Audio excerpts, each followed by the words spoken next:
Bueno, bienvenidos todos a una edición más de Tres en Línea. Una edición de un programa fantástico que preparamos para hoy. Estuvimos trabajando toda la semana, preparando, armando el drop pop, armando la columna del pelado, preparando todos los detalles de este top 5, así que un programa realmente imperdible. Así que nos presentamos, yo soy Adrián Fernández, en directo desde el centro de la Ciudad de México. Y pelado, ¿cómo va todo por ahí? Muy buenas noches, chicos, muy buenas noches, gente. Por acá todo bien, hoy un día hermoso, impecable. El invierno estaría juntando las valijas para allá, abandonarnos y entraríamos en una primavera que estamos muy próximos, días nada más, con unas temperaturas muy lindas, de unos 15 grados. Hoy se pudo almorzar afuera, estuvimos en Bermudas, ya empezamos a tener la época, una de las épocas más lindas del año antes de cocinarnos en verano. Pero bueno, por ahora podemos transitar esto, así que muy, muy lindo. Y bueno, desde acá se ha trabajado mucho, como decías vos, Adri, un caso nuevo. Y bueno, pelado, muy bueno, bueno. Muy bueno. Sí, vamos a tener que poner un trapito abajo de la tele, chorrea, porque puede chorrear. Va mucha sangre en el caso de hoy. Así que bueno. Bienvenidos a Tres en Línea y les mando un abrazo grande de bienvenida. Así que muy buenas noches, Pompi, ¿cómo andás vos? ¿Qué tal, amigos? ¿Cómo andan los que están acá y los que nos verán a futuro cuando este programa sea subido a nuestro canal? ¿Cómo andan? ¿Bien? La verdad que acá fantástico, muy bien. Como siempre continuamos en esta montaña rusa climatológica que es la provincia de Misiones. Ayer tuvimos una sensación térmica de 36 grados, hoy de 20. Duro. Vamos para arriba y para abajo. Con el aire prendido, muchísima humedad, como a punto de llover, pero bueno, la selva es así y desde acá, del corazón de la selva, muy contento, muy feliz de reencontrarnos en este sábado, de charlar, de hablar, de divertirnos, de compartir y como decían también, hoy tenemos un pop drop muy interesante, muy lindo, es casi un 2x1, porque vamos a hablar en dos partes de dos películas, una película y un documental para ser más exactos, pero que hablan más o menos de lo mismo. Una cosa habla de la otra y la otra habla de una cosa. Después se lo voy a explicar muy bien. Pero bueno, acá estamos muy felices, muy contentos. Sí, por supuesto. Todo tiene una explicación, como le digo. No todo. No, todo tiene una explicación. Pero bueno, en este caso sí, tiene una explicación.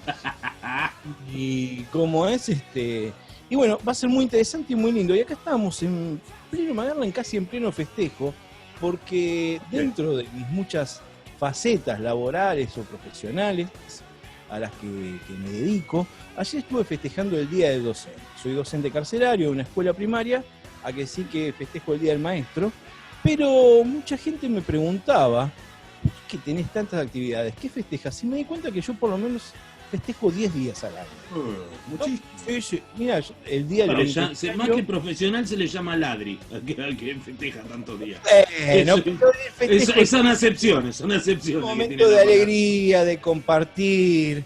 Quizá va un poquito en detrimento de la productividad laboral, pero un día más, un día menos que nos hace. Siempre se puede recuperar.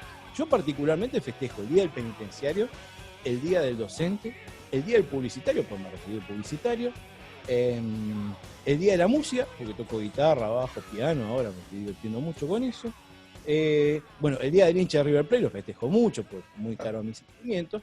Y el día del empleado público, porque trabajo en una oficina precisamente pública acá en la provincia de Misiones. Y cada tanto encuentro algún otro día volando por ahí, al cual me sumo solidariamente a los festejos para disfrutarlo. Es por eso que me preguntaba, amigos, ¿ustedes qué día festejan particularmente? ¿Adrián? No. Sí, Adri. Sí, no, te decía, yo durante muchos años trabajé en la industria química, precisamente en la industria de productos para el lavado, entonces festejaba jaboneros el primer lunes de cada diciembre. Ah, muy bueno. Cuando estaba en Argentina. Después me ha tocado festejar el Día del Ingeniero, ¿sí? ¿Cómo se festeja el Día del Ingeniero? Bueno, tomá champán en un tubo de ensayo, ¿cómo es la movida?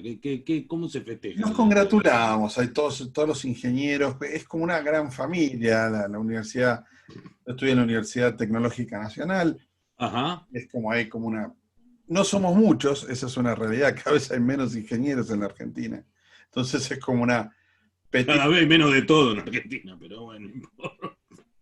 Bueno. una pequeña familia y ahí nos congratulamos, nos saludamos.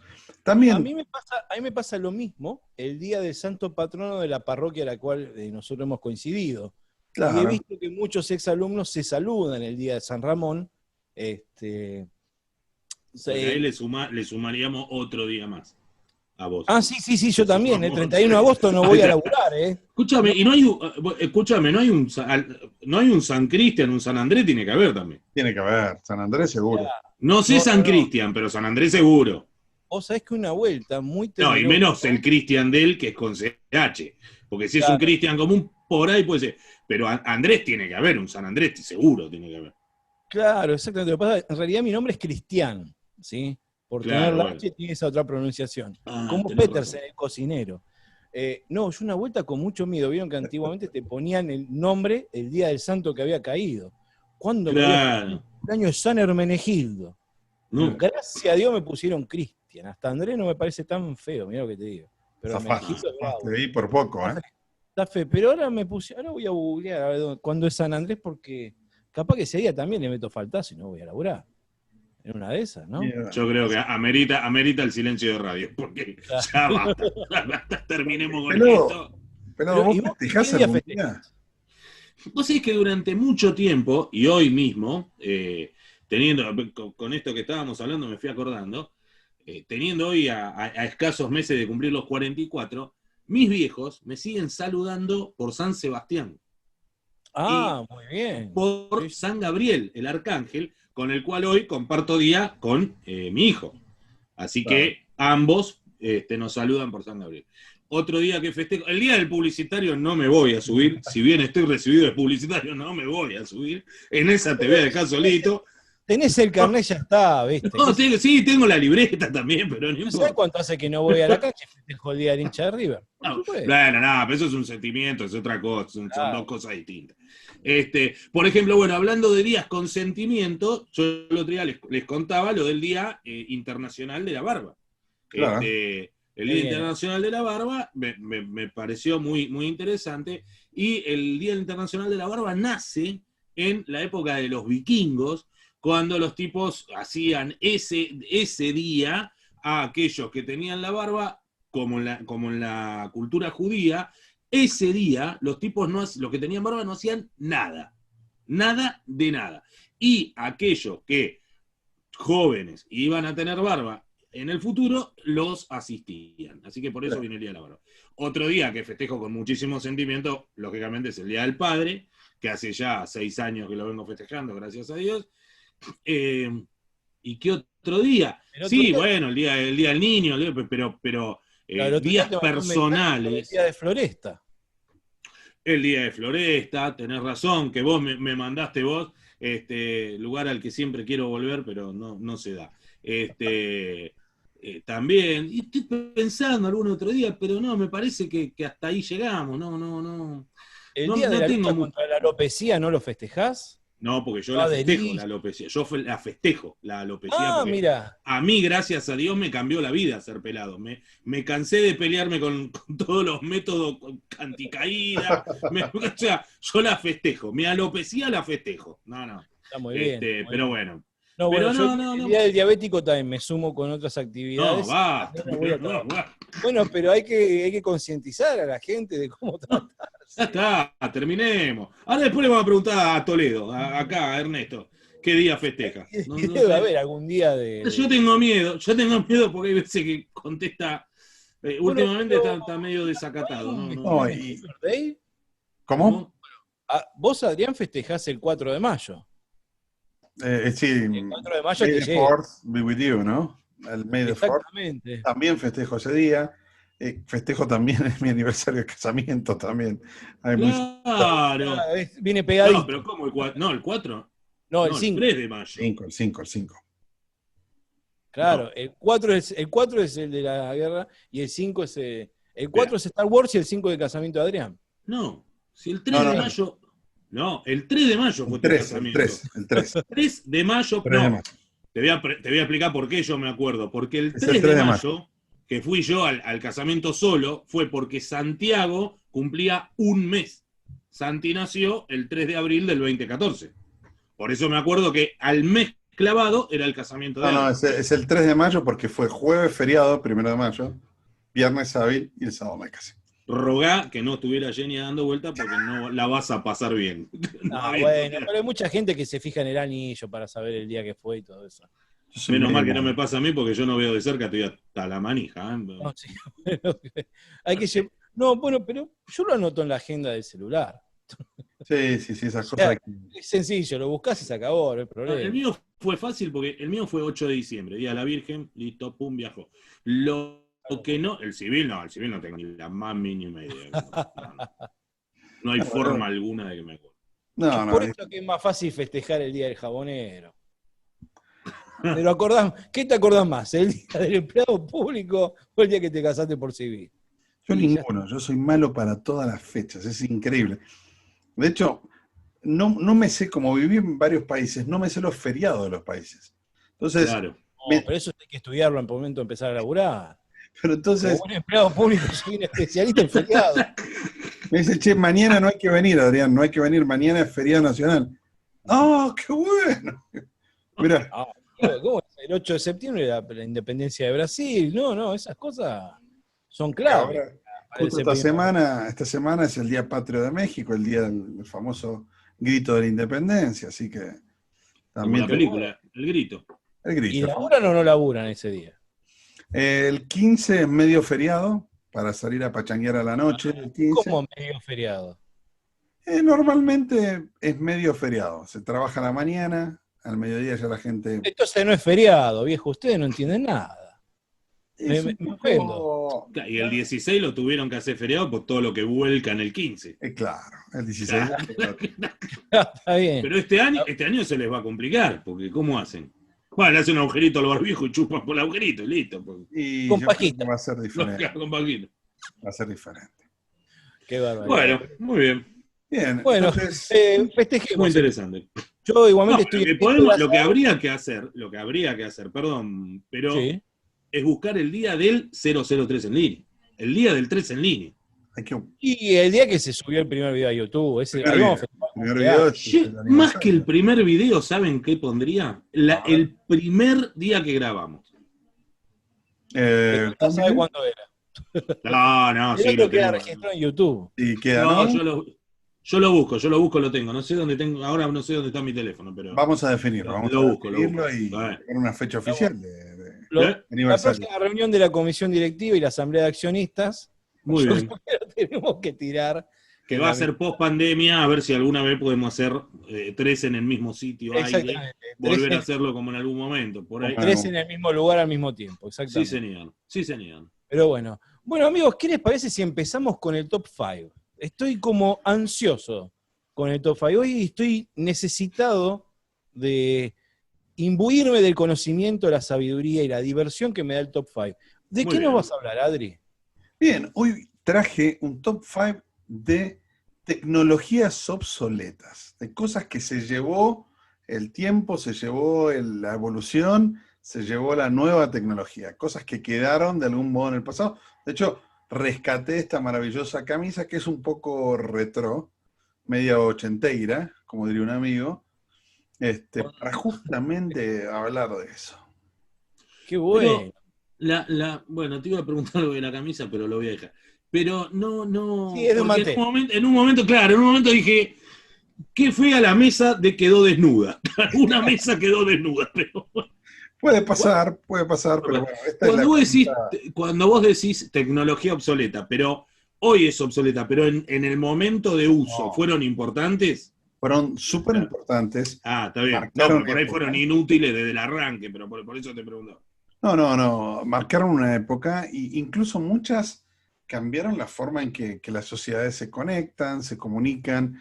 Por eso fueron tan importantes. Y como les voy a contar hoy, muchas de ellas, de algún modo, han logrado sobrevivir hasta nuestros días. ¿Sí? Entonces, nos vamos con el puesto número 1 y es... No. Arrancamos con el 5 y el 1, que es el más importante al final. Tenés razón. Arrancamos con el Estás puesto número ansioso, estás ansioso, estás ansioso. Dale, Cinco, 5, claro, ahí va, vamos. Mejor así, mejor así. Entonces Claro. arrancamos con el puesto número 5 y es una tecnología que sirve para guardar datos que revolucionó la manera en que empezaron a funcionar las computadoras, que se llaman los famosos y queridos disquetes. Seguro todos ustedes, Sí, señor. los que tienen más de 30, yo diría que alguna vez en su vida vieron algún disquete. Las primeras computadoras que había, no se podía guardar ninguna información. Las prendías, las programabas, las apagabas y se switchaba.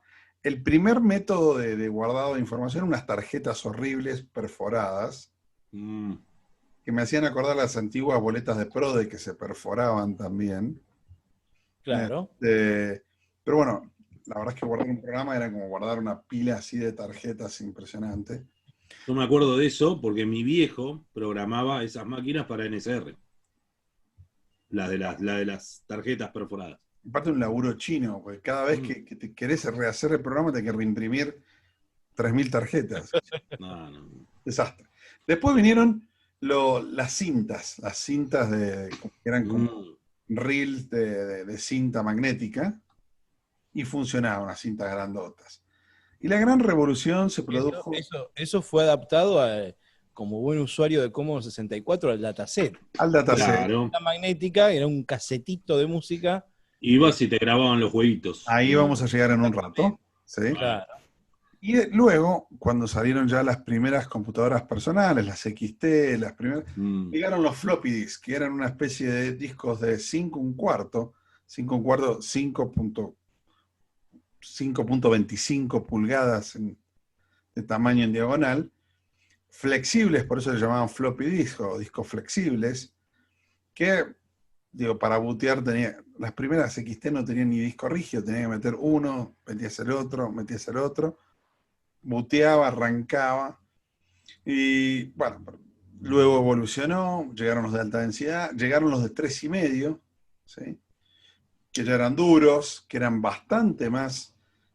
transportables. Una protección, que era como una chapita que se corría cuando entraba el disquete. Transportables y durables. Estaba averiguando y hay gente que luego de 20 años de no usar un disquete, es posible volver a leerlos, porque como si no han sido desmagnetizados, los hacen girar, reactivan el campo magnético, y dice que después de 2 o 3 minutos pueden empezar a leer sus antiguos programas o sus datos, pero fueron finalmente desterrados con la llegada del USB y las memorias, ¿no? Cualquier memoria ya hace... Hubo algunas cosas intermedias, recuerdo que había un zip drive, puede ser que se llamaba, que era una especie de una cosa entre disco rígido y disquete precisamente, ¿no? Eran unos discos de 100 megas. Yo los llegué a usar. Yo no me acuerdo cómo era el formato físico de eso. Me acuerdo del nombre, pero no del formato Grandes físico. y duros. Eran como un disquetazo, sí. No me acordaba. Me acordaba del nombre, pero no lo tenía presente el formato físico. No. Increíble ese tipo de formatos extraños, y con la salida de los USB, para que se den una idea, nada más para poner una idea, un USB de 8 GB, ¿sí? Equivale a 5.550 disquetes de 5 1/4. Imagínate lo que son 5.550 disquetes, ¿no? Aparte, esa pregunta suena como la conversión cuando te hacen los padres de cierta edad, que dicen, ¿y cuántas canciones entran en el pendrive? Claro, tal cual. Vos dividís gigabyte por 3,5 de duración cada tema. Claro, 5.500 disquetes, impresionante. En 8 GB, 5.500 disquetes. Pero, y lo más interesante, que estaba buscando información sobre el disquete, y saben que se siguen usando los disquetes, y el gobierno de Estados Unidos le paga a algunas compañías para seguir produciendo disquetes de 5 1/4. ¿Puede ser que se use en lo que es seguridad nacional? Exactamente, si uno quiere lanzar un proyectil atómico hacia leído eso. Hacia Rusia. Me pareció hasta fantasioso, pero de donde lo leí me resultaba fidedigno. Por eso digo, cosa más extraña, pero Pero, ¿qué programan con logo de la dirección, no es cierto? No sé. Derecha 10, rarísima, una cosa que... 4. Yo cuando lo leí dije, no, acá debe haber algún error, debe haber querido... Y no, mirá vos, es muy interesante. Una cosa impresionante. De hecho, si vos no metés físicamente el disquete, no bajás unas palancas, es como todo, no es que Tal cual. tenés que bajar unas palancas, y ahí Sí, arranca. la doble o triple llave en el caso de lo que es No, misiles, antiaéreos, sí. Es Maxwell Es Smart, muy interesante. directamente. Es muy interesante, muy interesante. De hecho, el gobierno americano gasta, o sea, aproximadamente $7 millones en mantener esos sistemas, porque se joden las disqueteras. No te puede fallar el día que vas a tirar una bomba, se jodió la disquetera. Entonces tienen que conseguir partes usadas porque ya no se fabrican. Es un show. O sea, es donde está muy, muy novelado ese tema. Es en una de las novelas de Dan Brown, el escritor del Código Sí, Da sí. Vinci, el libro que se llama La Fortaleza Digital. En ese libro, La Fortaleza Digital, habla de un megabestia, un servidor, una guarangada, pero que guarda información sumamente sensible para la seguridad nacional. Y mucho está hecho en floppy y con 3, 4 llaves, con 3, 4 tipos que si no ponen, y está muy bien explicado, muy interesante. Está muy bueno. Y otro lugar donde se usan los disquetes, no me lo van a creer, pero es en los aviones, en los Boeings, todo el sistema operativo. La verdad es que, para que sepan todos los aviones, uno piensa que manejan unos mega circuiterías. No. Toda la transformación de los Boeing 737 y 747 está montado sobre AT80286, o sea que son computadoras 286 en realidad las que manejan un avión. Se siguen usando así por la confiabilidad que tienen esos chips, que le podés pegar un machetazo y siguen funcionando. O sea, no se recalientan ni nada. Pero todos los sistemas de actualización de puntos, actualización de aeropuertos, en muchos aviones ya viene de manera remota, Wi-Fi o Bluetooth. Pero en los aviones más antiguos, que los aviones, ustedes saben, llegan a volar hasta 30, 40 años, tiene que venir un pibe una vez por mes, le mete los disquetes, actualiza los mapas, saca los disquetes, así nomás. Sí, sigue siendo, y hay un pibe que se dedica, que trabaja de eso, va visitando aeropuerto por aeropuerto, compañía por compañía, para hacer las actualizaciones. Va con una caja de disquete, sube el avión, abre, actualiza. No te lo puede pasar por mail, ¿viste? Qué loco. Está bueno, ¿no? Interesante. No, y de esas cosas, yo estaba revisando, muchos de los sistemas que uno piensa que son de súper avanzada, como vamos a decir los cajeros automáticos, la mayoría de ellos corre con un Windows XP modelo 0. Las plantas, todo el sistema de automatización de plantas de compañías eléctricas, todo corre en XP. O sea, porque claro, se desarrolla en un momento para ese sistema y después se van haciendo actualizaciones, pero muchas compañías ya no lo compran las actualizaciones y quedan con... Y a mí me ha pasado más de una vez, llegar al cajero y ver la pantallita de inicio del Windows XP. Sí. Exactamente. Bueno, muchos sistemas de gestión, algunos restaurantes todavía siguen conservando, o eran muy estables y aparte necesitas que sean algo que funcione con impresora de matriz de puntos para facturar. Entonces, alguno puede ser que todavía siga estando. Me imagino que lo habrá complicado un poquito la creación del código QR, que está empezando a ser obligatorio en facturación, pero hasta no hace mucho era moneda corriente. Sí. Y aparte en las tecnologías muchas veces uno dice, si así funciona, ¿para qué cambiamos? Tal cual. Exactamente. ¿No? Entonces, dejamos acá el puesto número 5 con todos los obsoletos disquetes, 5.500 disquetes. Que al final está medio entre comillas lo obsoleto, porque queda ahí, está en una zona gris lo de obsoleto, al menos en este caso. Eso es lo que le pasa a muchas tecnologías, no se terminan de ir. Está ahí. No se terminan de ir. Puesto número 4 lo tiene una herramienta que nos acompañó a muchos, a todos los escritores, a todas las oficinas públicas, que es la famosa máquina de escribir. ¿Sí? Sí. Máquina de escribir, Digamos, fue una revolución, ¿sí? Dicen que la máquina de escribir de diversas formas se inventó más de 50 veces. Hay más de 50 patentes alrededor del mundo. Y porque cada uno creaba algo con los tipos, con una palanca que giraba, que no giraba, que movía el La carro. distribución del teclado, inclusive. Ahí vamos a Hay entrar varias. también. Ahí vamos a entrar también. El teclado, la disposición de las Ahí va. teclas. Ah, Exactamente. Todo el mundo, digo, hay una regla internacional y la mayoría de los teclados son QWERTY, QWERTY, QWERTY, ¿no? Fuerte. Empezaron a investigar por qué a la primera máquina de escribir se le puso ese teclado. Claramente no es el mejor teclado por el tema de la digitación, pero tenía una gran ventaja. Evitaba que se salieran dos teclas simultáneas y se quedaran pegadas, que era algo que pasaba mucho en las máquinas de escribir. Si vos pulsabas dos teclas simultáneas, se acoplaban y no volvía.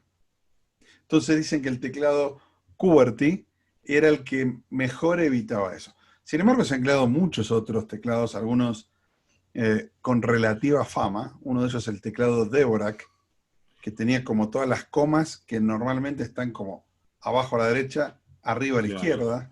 Ahora, pero perdón, Adri, antes de irnos del QWERTY, evidentemente debe haber tenido otro tipo de beneficios porque los teléfonos, hoy año 2020, son teclados QWERTY. Pero eso se debe más a la popularidad. Debe más a la popularidad. O sea, porque yo me acuerdo de usar el BlackBerry y ya el BlackBerry venía con el teclado QWERTY. Es eso. Me pasó el otro día, compré una especie de control remoto para el televisor, Sí. y me vino con el teclado en orden alfabético. Me mató. O sea, no puedo escribir nada. No puedo escribir nada. No. El dolor de cabeza que te agarra después. Los hemisferios totalmente cruzados. Impresionante. Y no, la máquina de escribir, ustedes saben, vino de la mano lo inventaron un señor llamado Souls, pero realmente no terminó de hacerse popular hasta que le vendieron la patente a la casa Remington, que fabricaba máquinas de coser. Entonces empezó a crear sobre el mismo banco de las máquinas de coser, le ponía la máquina de escribir. Y saben que el movimiento del carro, el retroceso del carro, se hacía con el pedal. El pedal volvía. Y le ibas dando eso. Y la verdad es que es una tecnología que, a ver, hoy está obsoleta del todo. No. No sé. No. En algunos lugares se encuentra. No, porque, a ver, yo trabajo en aduana y aduana en muchos trámites sigue pidiendo que se haga con máquina de escribir. De hecho, los sobres, hay unos sobres en aduana que son colores naranja o verde, dependiendo de los canales que se haya, que necesite la carga. No vamos a entrar en un detalle que no tiene sentido. Pero esas carpetas sí o sí se tienen que llenar el frente, que son unos sobres, se le dice carpeta, pero son unos sobres de cartón, y el frente se tienen que llenar los espacios con máquina de escribir. Antes también había unos tipos de despachos que se llamaban ranchos, que eran unos despachos que es cuando el vino está en el aire, o sea, el vino es el que se consume en el avión, eso se llama una expo rancho, y eso también sí o sí se hace con máquina de escribir. Claro, en mi caso en particular hay algunos documentos que requieren una intervención y para que la letra sea legible se utiliza la máquina de escribir, ¿sí? Aparte también hay cierta cosa romántica con la máquina de escribir. A mí me remite a Truman Capote. Es una cosa así, el tipo escribía en eso, ¿viste? Claro. Los mejores libros se escribieron con eso. En algún punto el olor de la tinta, el tipo y todo eso es algo... Además hay unos diseños que son hermosos, hay unos diseños chiquitos, negros, con las letras, con las teclas bien elevadas, que se ve, se ve bien la tecla cromada, son hermosos. Hay mucho, ¿no? Era un objeto. En mi casa, claro, en mi casa tengo que a mi mamá cuando cumplió 15 le obsequiaron, mis abuelos, una máquina de escribir, que era como algo, como cuando le compraron a los chicos la computadora para que estudien, como ha sido por ejemplo en nuestro caso. A mi mamá le compró una máquina de escribir para que pudiera hacer los trabajos prácticos de la facultad y del colegio. Y están en pie todavía, y dada esta situación de que estoy trabajando ahora desde mi casa, me la pienso traer para acá, el día que pueda volver a Buenos Aires, ¿no? Pero bueno, eso ya es No, otro tema. pero al final, digo, es una tecnología que hoy ya ha sido muy reemplazada por cualquier tipo de impresora, procesador de texto. Digo, ha sido bastante reemplazada, pero que sigue latente. Lamento contarles que la última gran fábrica de máquinas de escribir, que era Godrej en la India, en Mumbai, cerró en el 2011. Y la última máquina de escribir No producida... estamos tan lejos, 9 años nada más. No es que haya Duró sido. bastante, ¿eh? Claro. Aguantó fuerte. Y desde que se popularizó, estaba pensando, Alva Edison lanzó su diseño con 1870, así que tiene 140 años, aguantó. Es una tecnología, pero máquina, y todavía sigue dándole.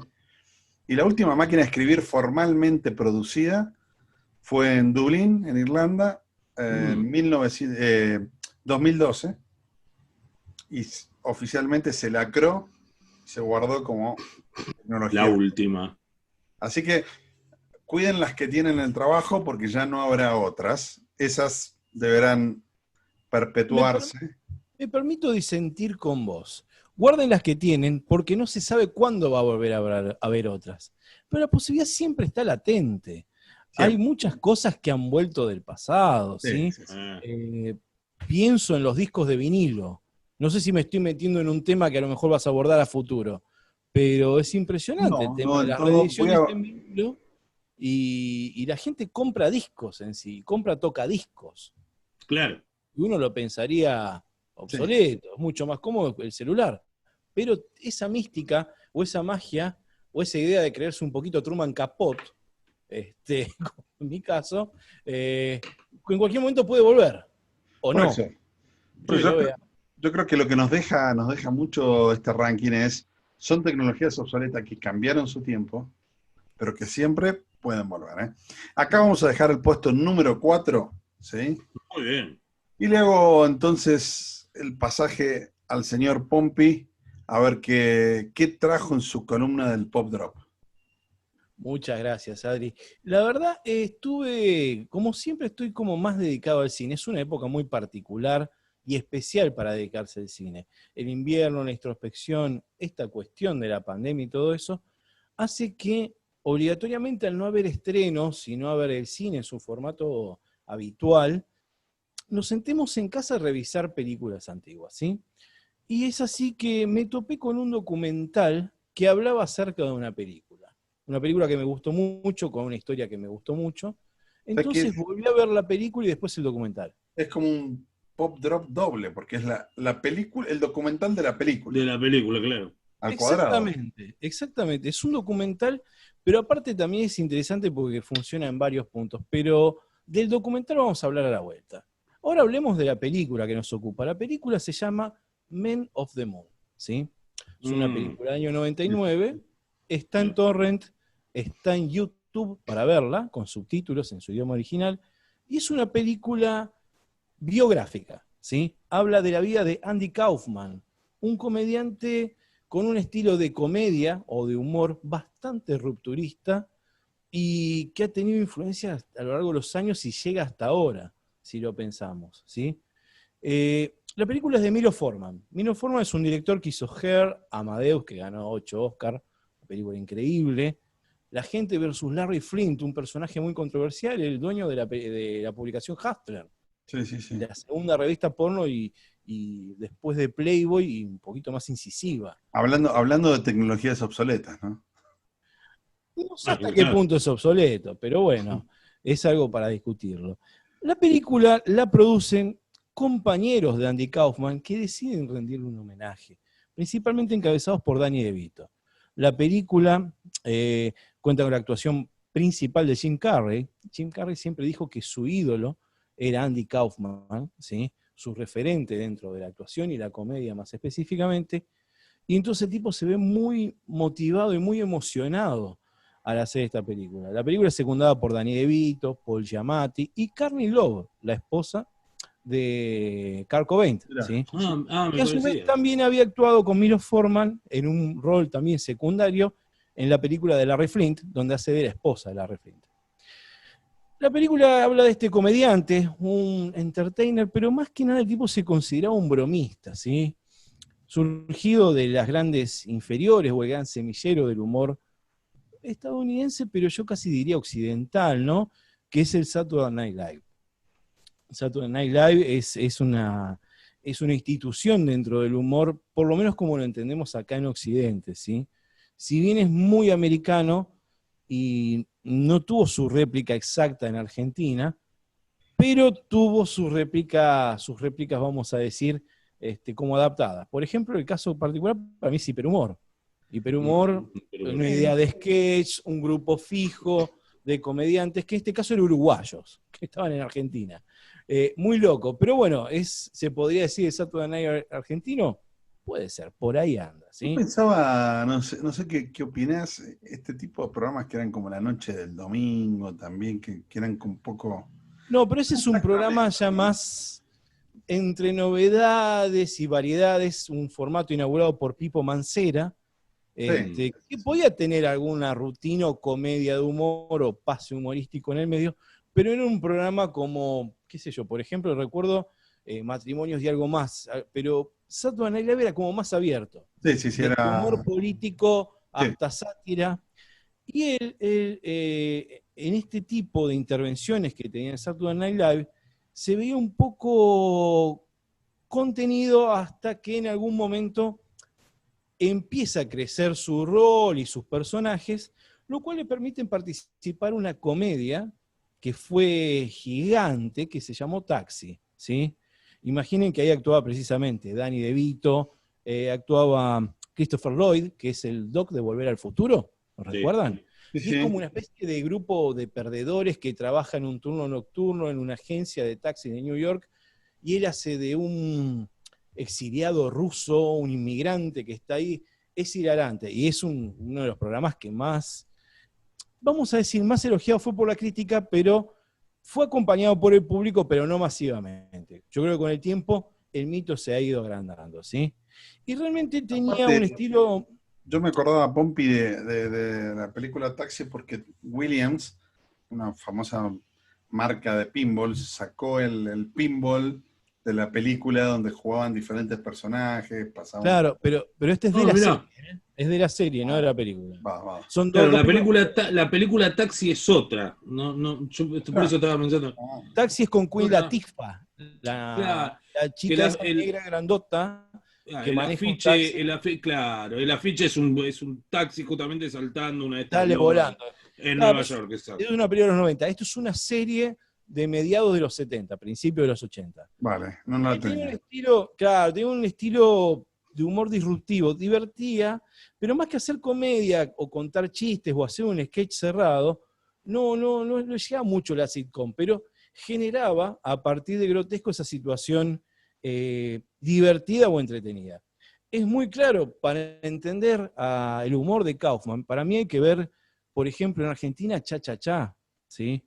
De tomate, todo por 2 pesos, que no eran un sketch armado como el de Olmedo, con el chiste, la mujer, Chiquito Reyes, que es buenísimo desde ya, por lo menos a mí me ha divertido muchísimo, pero la situación hilarante, cómica, Alfredo Casero haciendo de Sandro en una película donde queda ciego en unas carreras, ese tipo de situación hilarante. Por ejemplo, se ponía, y era tan transgresor, y llevaba a tal punto, que se ponía a hacer lucha libre intergénero, peleaba con mujeres, era una locura. Y una vuelta provocaba a un luchador de la WWF, que el tipo, en broma, pero en el momento lo hacían actuado y bastante serio, lo reventaba a palos al tipo a Andy Kaufman. La verdad que sí, lamentablemente el tipo fallece muy joven, entre 35 y 40 años tenía, de un cáncer de pulmón, siendo que nunca había fumado. Y termina siendo una historia un poco trágica y queda muy trunca porque es una persona que estaba empezando a levantar vuelo en su carrera, iba para algo grande, pero lamentablemente se vio interrumpida su vida y su trayectoria por esto. El nombre de la película viene de un tema de R.E.M., que es del disco Automatic for the People, que se llama Man of the Moon. que en castellano se tradujo lunático, ¿sí? Y la verdad la película está muy buena, tiene una duración razonable, como las películas de su época, del año 99, está en 1 hora y media, 1 hora 45. Es una historia muy llevadera, muy simpática y muy interesante, de una forma de humor que a lo mejor no es a lo que nos refiere exactamente cuando decimos humor o humorista y nos viene a la cabeza. Siendo argentinos probablemente pensemos en Olmedo, ¿sí? Más allá que nos guste o no, pero es como el humorista argentino por antonomasia. Claro. Este es un estilo de humor muy particular y donde apelan al ridículo, a la imitación. El tipo, había un número que tenía que hacía lip sync, ¿sí?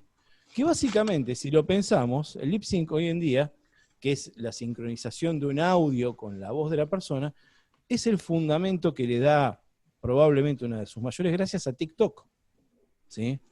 Entonces, el tipo estaba haciendo un TikTok en el año 75. Me parece absolutamente meritorio y digno de conocer la historia de este gran humorista, en el cual no estoy siendo muy objetivo porque a mí me encantaba. La verdad que sí. Y Taxi me pareció una serie increíble. Solo 4 temporadas duró, pero por conflictos entre la gente que lo televisaba, el bajo rating, pero aclamado por la crítica. En algún punto es como el Pet Sound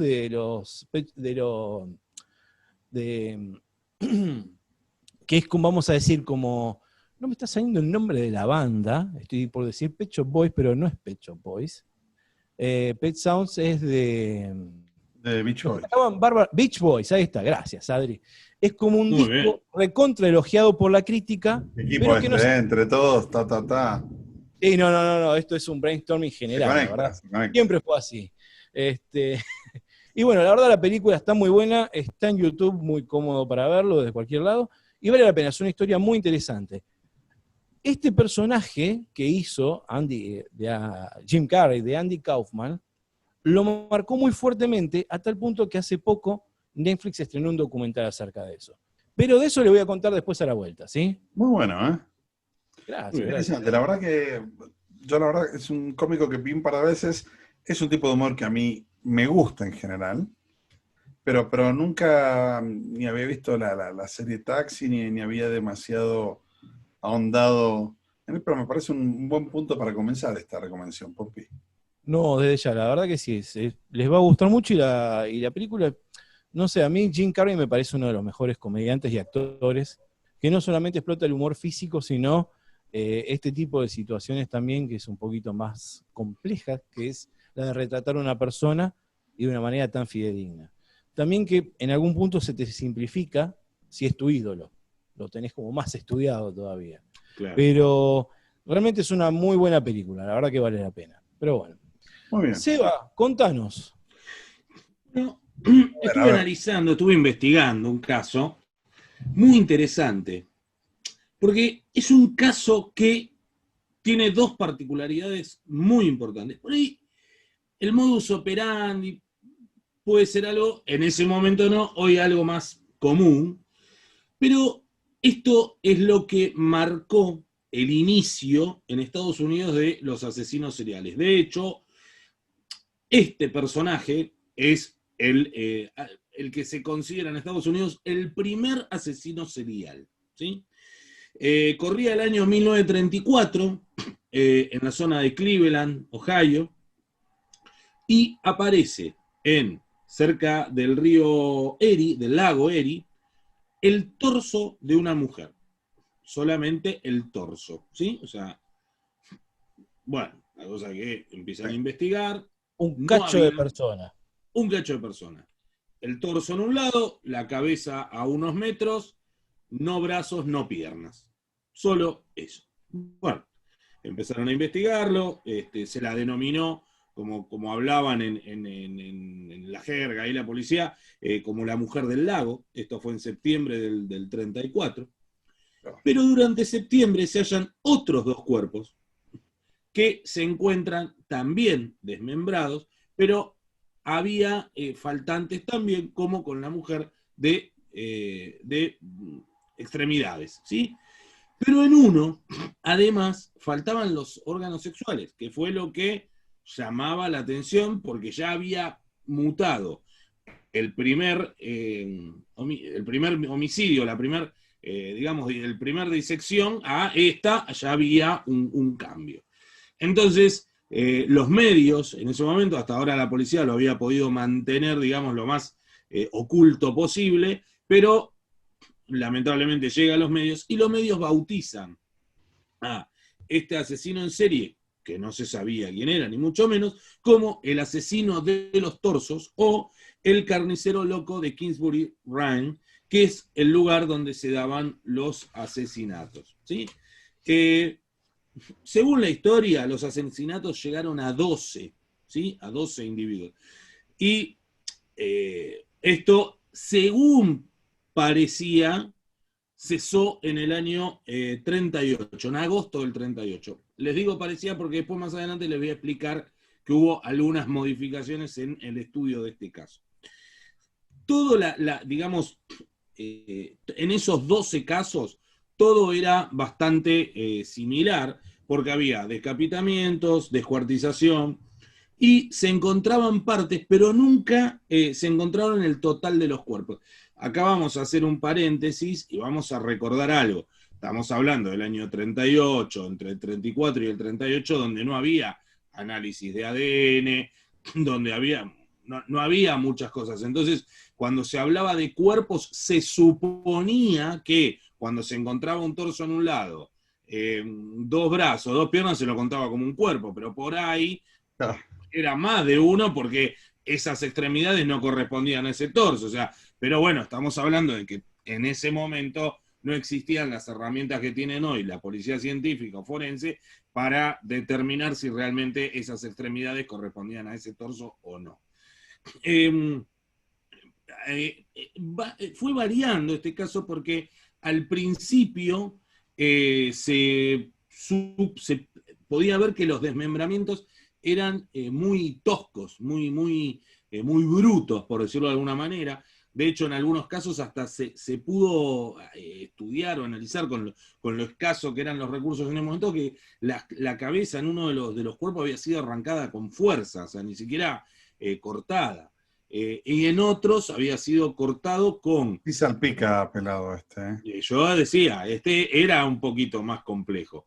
En algunos casos se usaron instrumentos desafilados o herramientas muy toscas, y en otros ya sí con una precisión casi quirúrgica, ¿sí? Y voy a entrar en un pedacito más para dejarles el final para más adelante, y es que en este caso, que tiene dos puntos importantes. Uno es justamente el punto de inicio, donde se habla del primer asesino serial de Estados Unidos. Y el otro punto importante es que el que va a entrar en escena en este momento como investigador principal por haber llegado a Cleveland, como una figura sumamente importante después de haber podido encarcelar a Al Capone y haber peleado con la ley seca y otras mafias, llega Eliot Ness. Eliot Ness, jefe de los Intocables, presencia y un pero importantísimo policía e investigador, y al ver todo este movimiento que había, la población sumamente alborotada, porque las víctimas, en principio eran víctimas, digamos, de muy bajos recursos, que vivían en villas cercanas a Cleveland, mujeres prostitutas, pero de repente por ahí aparecían 2, 3 cadáveres que no tenían nada que ver y eran de familias tradicionales. No, eran una cantidad grande de casos, ¿no, pelado? Muy grande, por eso se supone que los 12 se contabilizaron, como yo les decía antes, pero de una manera muy matemática, o sea, no hubo un análisis. Fue un cuantitativo, pero no un cualitativo, ahí estuvo el problema. Pero bueno, hasta ahí les voy a contar. Eliot Ness se hace cargo de esta investigación, pone un grupo a investigar, y cuando volvamos en el segundo tramo de esta columna de hoy de Misterios sin resolver, les voy a contar cómo desencadena, pero quédense con eso. Primer asesino serial, muchos casos, muchos años en el medio, y una investigación llevada adelante por un emblema de la policía y la investigación, como fue Eliot Ness, después de encarcelar al Capone y pelear contra mafias y la ley seca. Así que en un ratito la seguimos y les sigo contando, pero ahora sí, me voy a las tecnologías obsoletas de hoy con mi amigo Adrián Fernández desde México. Muchas gracias, Pelado. Muy buena la columna. Se cruzan varios cables interesantes ahí. Se cruza Eliot Ness, que a mí me gustaba de chico leer bastante algunos casos de los intocables. Un par de libros muy buenos, muy interesantes. Después les voy a contar un poquito también. ¿Cómo, Popi? El nivel de saña. Porque no es un asesinato, no. Ni con bronca, es con mucha bronca. Realmente. Pero además, a diferencia de otros casos que hemos estado hablando, no es que, a ver, hemos contado y hemos hablado de perfiles donde, bueno, esta persona asesinaba mujeres rubias porque la madre era rubia y le había pegado. Acá el universo era infinito, porque de repente aparecían hombres, mujeres, de escasos recursos, de recursos normales, o sea, acá no había distinción de nada. Pero bueno, y va a haber algo muy interesante con lo que decía Adri, de haber leído libros y películas con respecto a Eliot Ness. Hay un dato, así una perlita al final del caso que también les voy a comentar. Qué bueno. Fantástico, fantástico. Entonces, sin más demora, nos vamos al puesto número 3 del top 5, así el 3, de tecnologías obsoletas, que es un capítulo que daban llamar tecnologías de telefonía obsoletas, y entran como 2 o 3 perlitas ahí. La primera gran, incluso antes de que existieran los teléfonos celulares, había un aparatito para algunos muy interesante llamado pager, ¿sí? Sí. Pelado, contanos, ¿qué es un pager? Un pager o beeper, era o radiollamada, era radiollamada, pager o beeper, depende cómo lo veías. Era un aparatito, al principio era un coso de este tamaño, cuadrado, grandote, que vos dabas un número de teléfono a quien vos querías, y vos llamabas a ese número de teléfono y te atendía una operadora. Entonces vos decías, quiero mandarle un mensaje no me acuerdo exactamente cómo se identificaba, pero a tal número. Un código, un número habría. En sí, un número de 4 dígitos. Claro, es más. Al abonado 1437. Exacto. Al final de esto, ya cuando estaba desapareciendo, directamente el número desde al que vos, o sea, yo le daba un número, y cuando la persona llamaba a ese número ya no tenía que aclarar nada, porque sabía, el telefonista directamente enviaba a ese lugar. Entonces vos decías, al principio únicamente podía poner un número de teléfono. Entonces, en los primeros, que eran unos cositos así chiquitos, en la parte de acá arriba salía. Te llegó un mensaje. Me llegó uno. El número de teléfono. Entonces vos llamabas ahí. Más adelante vino unos más grandes, después vinieron unos más grandes, pero le voy a dejar la columna a Adri. No lo quiero spoilear. Era una maravilla, primero porque aparte vos podés mandar mensajes, el 95% de los mensajes era llamame, 4567, no sé qué yo, X número. Era simplemente eso porque tenía una cantidad muy limitada de caracteres. Hoy la gente se limita con Twitter, imagínate eso, eran 10 letras nada más. Y es más, tenías un tema, porque yo lo usé muchos años, y vinieron unos grandotes, que esos grandotes, claro, tenían más líneas, te podían escribir un poco más. Pero después vinieron unos más chiquitos que eran un golazo, donde se abrían en 4 o 5 líneas, ibas bajando, era mucho más bonito. Claro, los más evolucionados tenían un backlight. Claro. Aparte venían con un el soporte, que pasaba por el cinturón, ¿verdad? Exacto. Lo llevabas en la cintura. Pero se vendía como accesorio una cadenita, para que cuando vos lo sacaras no se cayera. Y me acuerdo que los que laburábamos en el centro, yo que estaba con el aparatito ese, cuando vos tomabas el subte, salías del subte y tenías que llamar para ver si había entrado algún mensaje mientras vos no habías tenido señal adentro del subte. Claro, exacto. Era muy interesante. Pero a mí me sirvió mucho, fue muy no sé para qué, pero yo siempre lo encontré como no tan útil en aquella época. Y bueno, pero era lo que no era tan requerido de comunicación. para los que estábamos en la calle, en el caso mío yo era vendedor en ese tiempo, estaba mucho tiempo en la calle, y o sea, a menos que yo llamara, no tenía forma de que me llamaran a mí, a menos que me mandaran un mensaje a eso y yo contestaba, pero si no, no tenía manera. Hoy es muy distinto, no hay nadie que no tenga un teléfono, o sea, no, es prácticamente impensado. Pero en ese momento era algo muy, muy práctico, No, a mí me resultó la muy transmisión bueno. inalámbrica del dato y transformarlo en un mensaje, Claro. transformar un dato en un mensaje, ¿no? O sea, eso es lo más Ah, interesante. No, tiene su No solo tecnología. En una época en que no había celulares o el celular era privativo por lo caro, esto era mucho más popular. Te pero permitía, imagínate en esa época una transmisión inalámbrica que abarque Capital y Gran Buenos Aires. claro, Es claro. un mérito. Lo que no sé es Nacional. hasta cuánto convivieron celular y Viper.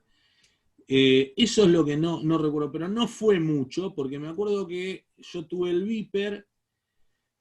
No, convivieron, porque claro, los convivieron, creo primeros, que un par de no, años, convivieron, claro, porque los primeros celulares, que eran los que venían en las valijas, y Era carísimo. para llamar. claro, eran fortuna, y salía fortuna el aparato y fortuna la comunicación.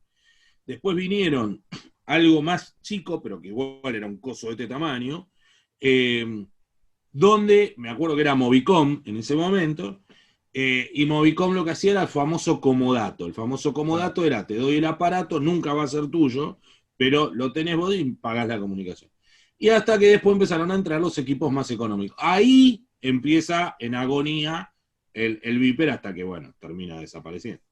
No, fantástico. Lo único que hoy suena muy loco, que fuera como no fuera bidireccional, ¿no? Fuera, yo te podía mandar un Claro, mensaje, pero nunca me enteraba si lo recibió, si no lo recibió. Como una especie no. de WhatsApp En, de en ida. realidad, en realidad, la comunicación sí era bidireccional. Ahora, el mensaje Viper era unidireccional. ¿Cómo sabías si a la persona le llegó el mensaje? Fácil, te respondía el llamado. Si no, no. Claro, sí, tenía que apelar a otro medio. Pero Exactamente. me Es decir, parece que claro, la gente tampoco estaba tan pendiente de si respondían Claro, o no. sí, sí, No es exacto. como hoy que mandás está mal visto. y mirá Oh, si claro, y mirá si tiene los dos tildes y los tildes están en celeste. Y a su vez te pasan el curro de decirte, no, pero mirá, si vos ponés así o así el WhatsApp, el otro no se entera. No, en ese momento no era así. Vos levantás y decías, no sé, ¿qué hace? 4672, bla, bla, Hola. bla, y te lo mandaban. Y vos llamabas y decías así, bueno, mire, yo lo llamo, no sé, qué sé yo. Pero, o Un sea, mundo. era otra historia. Me parece que No, vivíamos de otra manera, no era como ahora. pero Tapare tenía otra cosa, ¿viste? También determinado estatus que te daba tener un Viper, ser un tipo evolucionado, estar con la Si última. el pelado sabrá de eso, ¿no?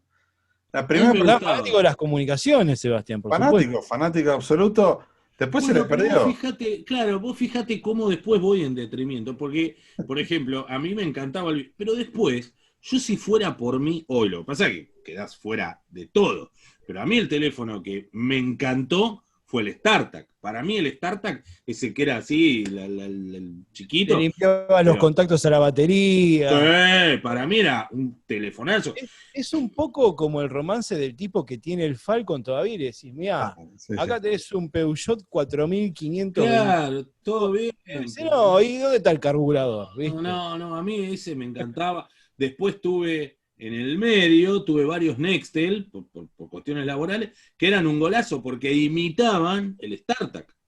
Muchos imitaban, eran todo Motorola, imitaban el StarTAC. Hasta que llego en un momento a un Samsung táctil. Yo creo que se salvó de que los trolara contra una pared más de una vez porque me quedaba sin equipo. Porque después, hasta que tuve la BlackBerry. Y con la BlackBerry volví a ser feliz. Volví a ser feliz realmente. Pero bueno. Después salió el iPhone, se inventaron otras cosas y el mundo Ya. cambió y evolucionó. Igual yo sigo extrañando el startup, pero bueno, no importa. Está muy bien, está muy bien. Y agregamos entonces el puesto número 2. Un ¿Cuál puesto. es? ¿Cuál es? Es el famoso. La única forma de mandar a distancia imágenes era un aparato que se terminó convirtiendo en muy popular, que se llamaba fax. Ah, ¿Eh? sí. El Con- fax era, digamos, Los primeros intentos de fax son tan viejos como la telefonía, casi. ¿Sí? Pero el problema es que para que esa tecnología explotara necesitaba hacerse masivo y que hubiera varios nodos que conectaran al fax, ¿no? El fax al final era una especie de escáner que escaneaba cualquier hoja, dibujo, lo que fuera, y lo mandaba a través de una línea telefónica con un protocolo, y del otro lado había un fax que lo recibía ese protocolo, lo transformaba y lo imprimía. Eso que hoy suena bastante sencillo. A mí lo que Claro, más loco me resultaba era el papel que reaccionaba al calor, ¿verdad? Porque imprimía claro, a tal partir de cual. eso. Papel térmico, muchas veces. Exactamente, que mucha gente lo guardaba como documento y ese papel con el tiempo va No quedando servía para nada. ilegible. Claro. Exactamente.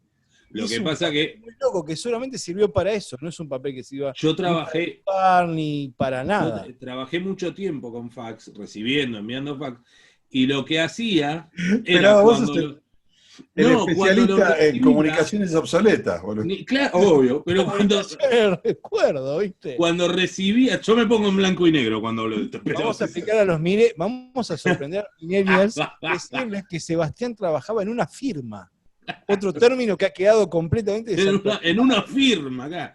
Lo Y que ahora cuando es una recibía el pyme. fax, claro, cuando recibía el fax, para no perderlo, le sacaba una fotocopia. Entonces, de esa Capo, manera, capo ya total, no muy se me bien. borraba con el papel térmico. Sacaba la copia, tiraba al otro, chao, listo, y me quedaba con la fotocopia que duraba. Ya está, listo. Qué loco, güey, qué No, loco. pero aparte tenía la fecha de envío, que era como un comprobante. Claro, Vos me lo claro. mandaste tal día esto, Bueno. ¿viste? Y se usaba Era mucho, cuando yo laburaba, se usaba mucho por el tema de las cotizaciones. exactamente. Vos cotizabas, yo que en ese momento laburaba en ventas, vos hacías una cotización y con la fecha de ahí te quedaba, porque No. no había celular donde que te quedaba la fecha que habías hablado, no era un Yo corte. trabajaba en una empresa donde lo que hacían era comprar determinada mercadería, me acuerdo en la provincia de Río Negro, entonces le mandamos por fax el comprobante de depósito en la cuenta bancaria. Porque el tipo, Mm, si quería averiguar el saldo en la cuenta bancaria, tenía que pedirlo con 48 horas de antelación. sí, Era claro, más dinámico mandar un fax con eso. sí, Aparte sí, no, sí. no había correo electrónico en esa primera época. Todavía no existía el correo electrónico. No podías escanear algo, subirle un correo electrónico y mandarlo. No existía eso. Claro, No No, existía. y a tal punto fue determinado que empezó a tener validez legal el fax. Recordamos ahora el caso de Messi con el Burofax, que si bien es algo más evolucionado, ahora básicamente es un email que se envía, en su momento era un fax notificando la libertad de acción de un jugador o cosas así, que estaba Eso. dentro de las especificaciones legales Otra, de la federación correspondiente, ¿no? exactamente, otra tecnología que se resiste a la muerte y todavía sigue aguantando como fax. Yo me acuerdo que para muchas cosas trabajaba en una empresa química, muchas especificaciones de productos, cotizaciones, iba y viajaba el fax, estaba prendido todo el claro, día. Todo el día, iba y sí. venía, más o menos secretaria que agarraba el rollo ese, buscaba por.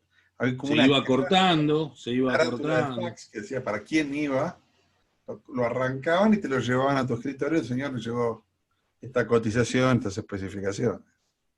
Exactamente. Sí, ¿No? Pero la verdad es, aparte es un aparato como a mitad de camino entre computadora, celular, teléfono.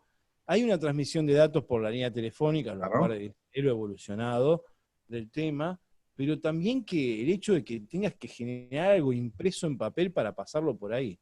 Bueno, también han sido muy destinatarios innumerables padres o hijos de dibujitos de sus chicos que se lo enviaban a la claro. oficina y aparecían en blanco y negro, cosas medias raras. Y algún que otro dibujito medio soez que enviaban a la secretaria, probablemente Tal en forma cual, de amor. tal cual, El claro. fax siempre sirvió para todo, ¿no? Sirvió para Tal todo, cual. pero la verdad es que el fax tuvo su auge, no tanto en la Argentina, sino a nivel mundial. Todas las compañías ya desde finales de la década del 70 hasta que finales de la década del 80, no había casi otra manera hasta el año 90, no había masividad de emails y de ese tipo de comunicaciones. Así que No, durante pero esos. aparte, llega en un momento, mi papá trabajaba en Telia, en Telefónica Argentina, es un momento muy disruptivo para la telefonía en general porque casi coincide con el principio de la popularización de los teléfonos inalámbricos. ¿sí? Entonces, en algún punto también se empezó a pensar que en cada casa tenía que haber por lo menos un fax y 2 o 3 teléfonos. Era lo que sostenía mi viejo, que quería comprar un fax para tener en casa. Pero, pero para ¿Te el uso parece que esto va a hogareño, el andar? fax, claro. Para el No, uso pero mi hijo hogareño decía, era en el como... futuro la gente se va a enviar así, qué sé yo. Claro, está bien. Bueno, no, está bien. Pero una persona que estaba en el palo, por ahí pensaba que a futuro iba a terminar siendo una herramienta. Bueno, o en forma hogareña también. En algún punto se envían tarjetitas por cumpleaños ahora vía WhatsApp. No. Y en su momento, para resolver eso, esa necesidad de comunicación, el fax era ideal. Sí. Te permitía firmarlo, personalizarlo. Adrián, como es un tipo de pensar a futuro, me miro con un poco de escepticismo. Pero el Sí, es mensaje es el que, mismo. no, El sí, sí, medio sí, yo quizá cambie. no, estoy de acuerdo, en su momento son, digamos, lo que pasa es que uno lo ve ahora y cuesta entenderlo, que en ese momento no podías mandar un mail, no podías mandar un WhatsApp. O sea, hoy parece como increíble que no se pudiera hacer eso. Y la verdad es que había muchas cosas que, cotizaciones, o la mandabas por carta, o la mandabas por fax, no había Claro. ninguna otra manera. Entonces, en el año 83, 85 de mandar ese informe. No, no había otra.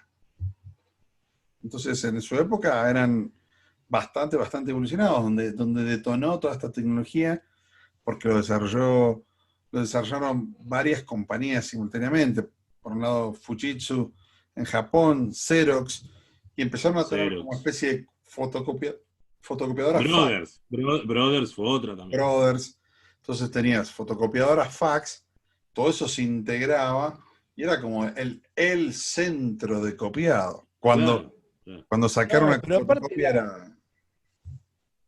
era como la emoción también de mandar un fax. En su momento decía, ay, estoy pero atravesando el futuro, ¿viste? Claro, Un claro. menú por fax, ¿viste? Claro. Era una emoción. Y aparte en todas las oficinas había uno que sabía. El resto medio mirábamos a ver qué onda, porque no sabíamos de qué lado iba el papel, ¿viste? Si salía bien, salía medio como el orto. Pero era muy, Y muy, ojo, muy que emocionante. los rollitos de papeles se salían un huevo. Los Porque era rollitos con de la Carísimo, y papel aparte PCM. salían un contaminantes. huevo, claro, además, salían un Vos huevo. tirás un rollo de Claro, fax al océano y matás porque 10.000 además pesos. cuando pasaba cuando pasaba el furor de mandé fax, y veías la cuenta, decías la puta de fax de mierda, porque era fortuna lo que salía. Fortuna, me acuerdo. No, no.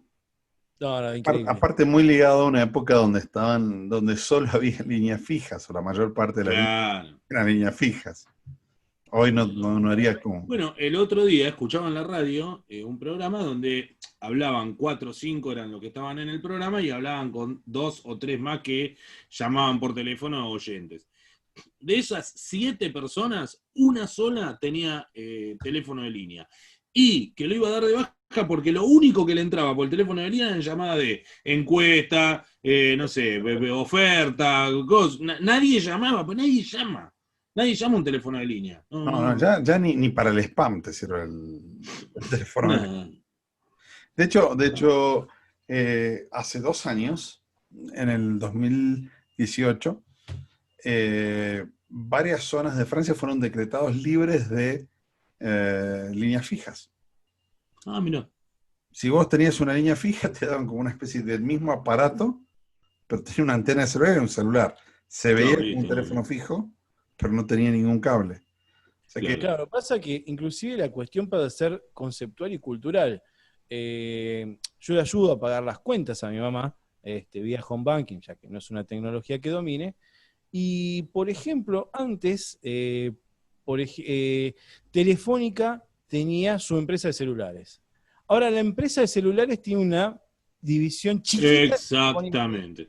Ella le paga a Exactamente. Movistar ahora. claro. Claro, claro. Y para aclarar el tema, porque los usuarios imagino que la gran mayoría deben ser gente de determinada edad, la factura o en el home banking figura como Movistar ex Telefónica. Claro. Para que se O entienda. Movistar, porque al principio era Movistar Hogar y se armó un quilombo porque los tipos no entendían por qué decía Movistar Hogar. Por eso tuvieron que corregir a ex Telefónica, claro. Bueno, yo no tengo teléfono de línea hace como más de 12, 13 años debe ser. Fácil. Fácil, Tal 12, cual. 13 años fácil y no volví a tener más teléfono de línea.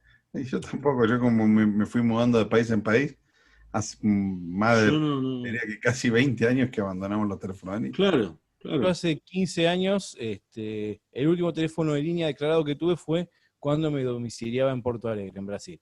Claro. Después ahí en Posadas, es más, lo que sí es llamativo que en Posadas debe ser más de 12 años por ahí que tengo el mismo número de celular.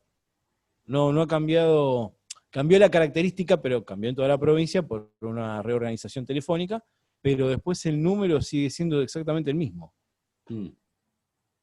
No, por eso, pero otra tecnología que se resiste a morir. Entonces, yo me voy a ir a mandar un fax para pasar algunas cotizaciones, a ver si me mandan algo de información adicional para el puesto número 1. Te voy a hacer un paréntesis,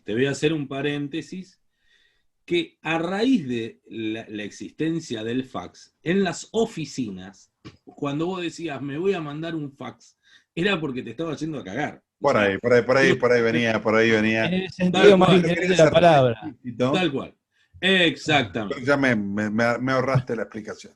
Bueno, Ahí está, no vas listo. a No pasar. vas a poder ir, no vas a poder. Esperá que termine el programa y ahí sí mandas un fax. Claro, ahí está, ahí manda todo lo que vos quieras. Está muy bien, entonces dejamos el puesto número 1 para el final y nos vamos inmediatamente con el Pop Drop. ¿Qué tenemos, Pompi, con este, ahora sí, ya documental, ¿no? Claro, es un documental del 2017 que fue reestrenado, publicado como novedad durante el mes de septiembre en Netflix. ¿Sí? El documental se llama Jim and Andy, la relación entre Jim Carrey y su ídolo Andy Kaufman en la realización de la película que citamos antes, Men of the Moon. Jim Carrey, en este caso, para encarar este rol, recurre a un método de actuación que se lo llama actuar con método, que lo inventa un actor ruso que se llama Konstantin Stanislavski. ¿Sí? El tema es así, básicamente es, para lograr una actuación convincente, es necesario que el actor viva la vida específica del personaje que va a interpretar. Por decirlo de alguna manera, en The Joker, Joaquín Phoenix, durante un mes y medio, es el Joker. Inclusive pide que lo llamen así, con su nombre y todo eso. Una actriz de Estados Unidos que se llama Estelle Adler lo define de la siguiente manera. Define la diferencia entre tu comportamiento y el del personaje, encuentra toda justificación para las acciones del personaje y luego continúa desde ahí para actuar desde ti mismo, sin pensar dónde termina tu acción personal y empieza la del personaje. Básicamente es implícito o menester durante lo que dura el rodaje ser esa persona. De hecho, Jim Carrey le decían Jim y el tipo no reaccionaba. Me dice, yo soy Andy Kaufman. A tal punto lo lleva un... Había patinado, ¿no? Exactamente, en algún punto te llega a un trastorno mental prácticamente, esa exigencia de 24 horas ser otra persona, actuar como la otra persona, hablar como la otra persona, con otro acento, otra voz, ¿sí?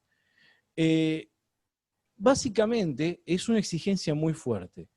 Usualmente habrán visto que le hacen reportajes a los actores, a las actrices, cuando termina el rodaje, y te gustó el papel tanto, volverías a hacerlo, y el tipo te dice, no, ahora mismo no. Salí de esa pesadilla de ser 2 meses un psicópata, claro, como en el caso de The Joker, y el tipo, no tengo ganas de volver ahora a hacerlo. Déjame que pase 2 años y empiezo a pensarlo. ¿Sí? Pero ahora mismo no vuelvo ni de milagro. No quiero ser ese, no quiero ser eso. Quiero volver a ser yo. Claro. En algún punto, cuando dejan el rol, dejan el papel, surge un estado de abandono y casi cercano a la locura, que es un poco comparable como casi, salvando las distancias desde ya, a la depresión postparto. Es algo tuyo, dentro tuyo, que te abandona. Es fuertísimo y te come la cabeza. El tipo, Jim Carrey, en algún momento se preguntaba, terminé de hacer esto, no me acuerdo quién era yo antes. De hecho, hace un parate en su carrera, bastante prolongado, antes de continuar con otros papeles no tan exigentes, ¿sí? Siempre hablemos que la exigencia más grande es la de uno mismo consigo mismo, ¿verdad? No hay nada que presione más que uno sentirse a la altura de sus propias expectativas al encarar un rol, un papel, un trabajo, de cualquier manera profesional, ¿sí? Los padres primerizos se preguntan, ¿seré buen padre? Los actores se preguntarán si seré convincente en mi rol. Entonces, todo este momento y todo este nivel de lo... Para cómo que el tipo estaba interpretando un delirante, un humorista bastante fuera del molde y muy particular, ¿sí? Entonces realmente hay una transformación, hay una huella, hay una mella en lo que es sus capacidades actorales que han sido llevadas al extremo. Y esta serie tiene escenas del detrás de cámara que en algún punto la productora de la película, el estudio, no quería en su momento que salieran a la vista porque podrían llegarlo a acusar al estudio de maltrato laboral, ¿sí? El tipo estaba muy detonado de la cabeza realmente. Entonces es muy fuerte y ver ese proceso y cómo el tipo llega a eso, y de esa manera. Adrián me mira con escepticismo, ese escepticismo artístico que tiene, pero créeme que es así. La composición del personaje... Válido, no es mi métier. No, es muy difícil, no sé, ser el Joker y después vas a tu casa y te comes un asado con los amigos. Y el lunes volvés a ser el Joker. Es imposible, la actuación no es convincente, ¿sí? Sobre todo con algo tan complejo.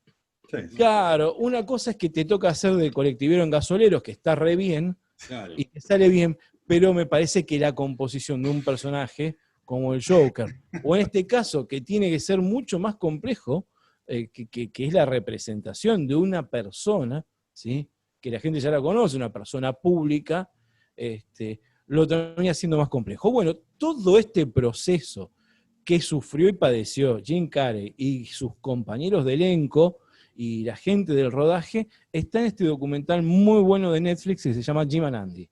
Es la relación de él con el personaje, cómo lo afectó, cómo lo atravesó, y todo lo que se fue dando para lograr esta película que realmente es muy buena. ¿Sí? Muy interesante, che. Muy interesante. Es muy loco, porque aparte hay muchas particularidades que muestran como que no fue el primer elegido para el papel, no lo quería exactamente el director, pero sí lo quería Danny DeVito, que es el productor, ideólogo y amigo de Andy Kaufman para la película.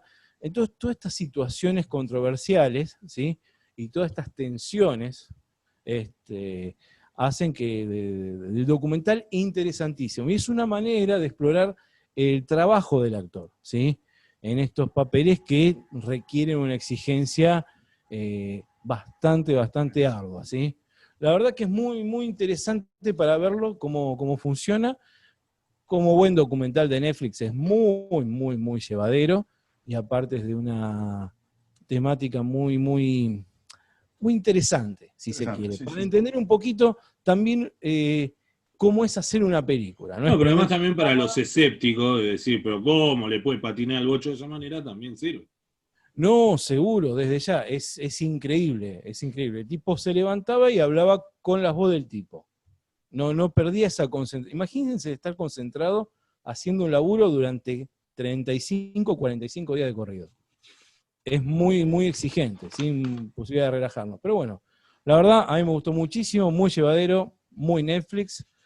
Jim and Andy, 2017, muy buen documental. Así que bueno. Interesante. Por favor, terminá de cerrarnos la idea de este criminal. Muy bien.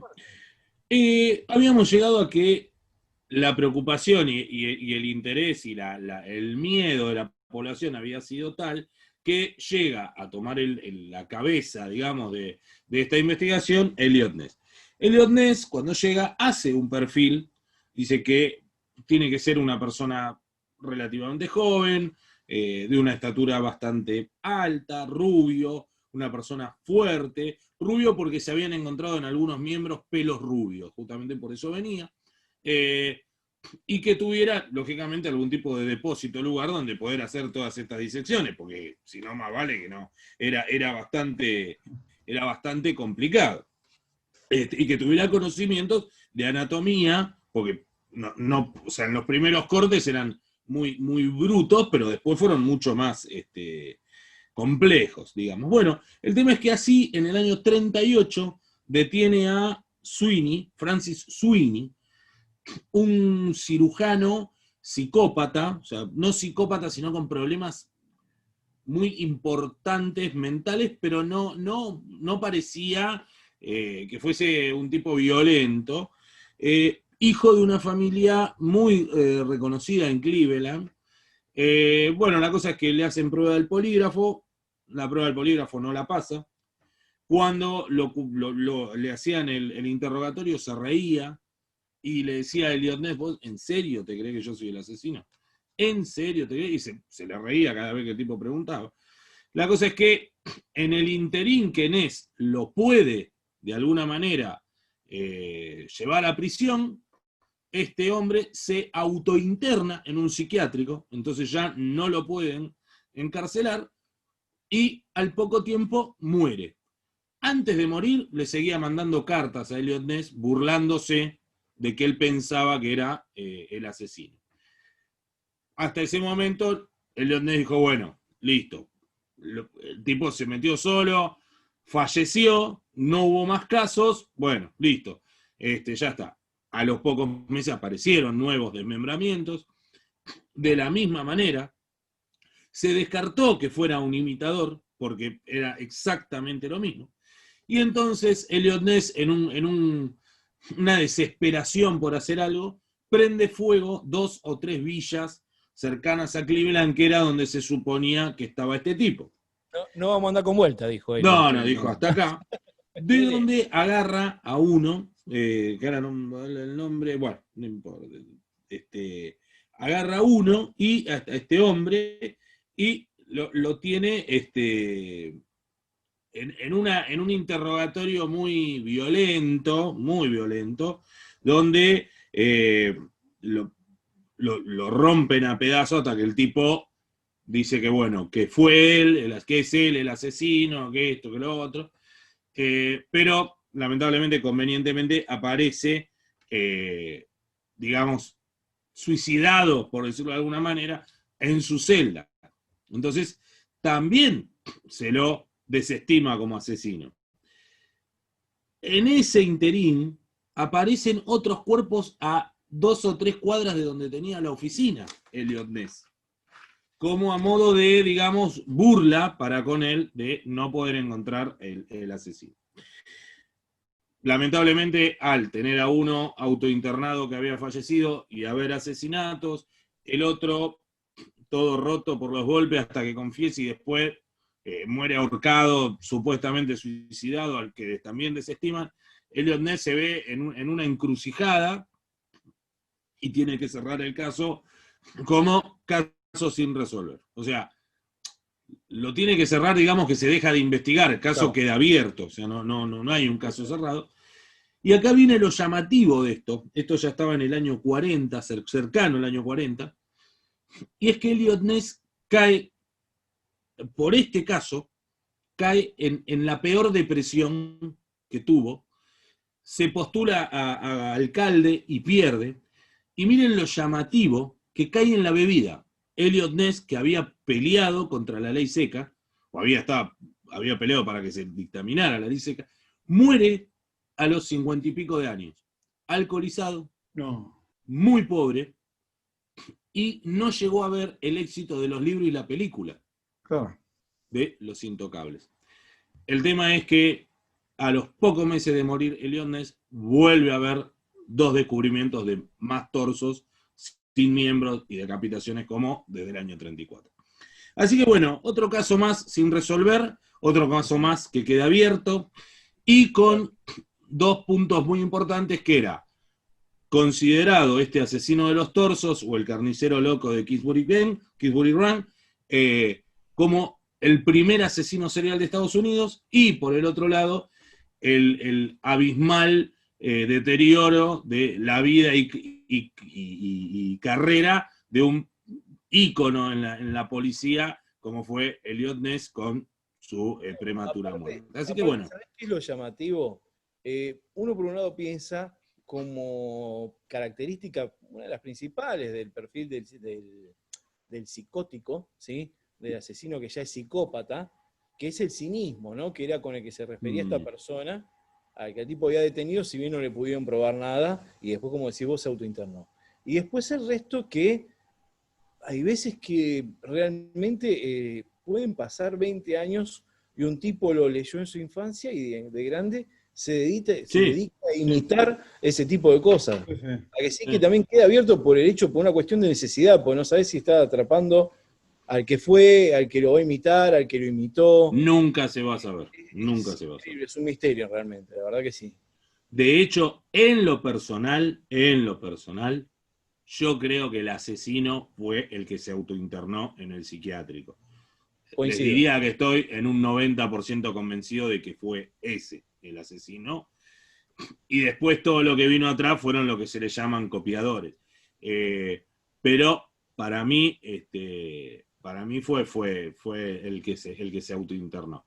Pero bueno, quedará abierto de por vida. Así que yo creo que no, sin más, nos tenemos que ir al puesto número 1 del día de hoy con estas tecnologías obsoletas del señor Fernández. En el ranking, en el podio, en el puesto número 1, tenemos una tecnología que a todos los que tenemos... Estoy totalmente intrigado. Esta tecnología la usaste seguro, es la tecnología que permitía grabar música de manera analógica llamada cassette. ¿Sí? Cassette viene del francés, que significa cajita. ¿Sí? Cajita, no sabía. Cajita, porque en realidad eran los mismos sistemas de cinta, pero guardados en una caja compacta de plástico, ¿sí? ¿Podemos decir que es la piedra fundacional de la piratería musical? Totalmente, sin lugar a dudas. Claro, totalmente. Muy buena definición, muy buena definición. Totalmente. Aparte, a partir de eso te daba la libertad de crear tu propio compilado.